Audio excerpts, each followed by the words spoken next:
ma siamo chiusi nell'ascensore, cioè io ho i brividi, guarda, so. guarda le mie mani. Lo so, però Madonna. è una cosa troppo... Io sono innamorata di te. Ah? Sì. Sì, cioè anche io ti voglio bene. Non in quel... cioè io ti amo. Sì, lo so, però è così.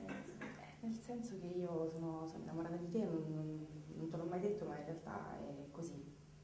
Cioè io farei qualsiasi cosa per te. Puoi chiedermi, cioè ho la salivazione azzerata perché cioè sto sudando perché siamo in... però io, cioè tu per me sei tutto.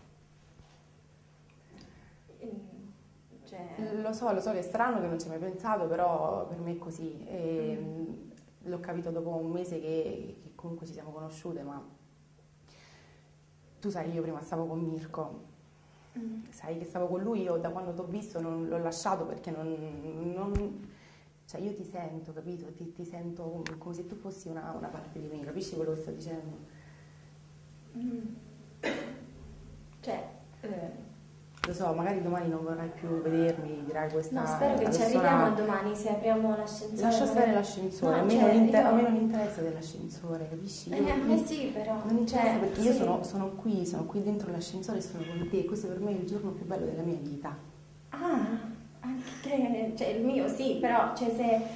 Cioè porca puttana, io come devo... Apri l'ascensore, ti prego. Sì, ok, E poi non te ne magari- frega un cazzo, va bene.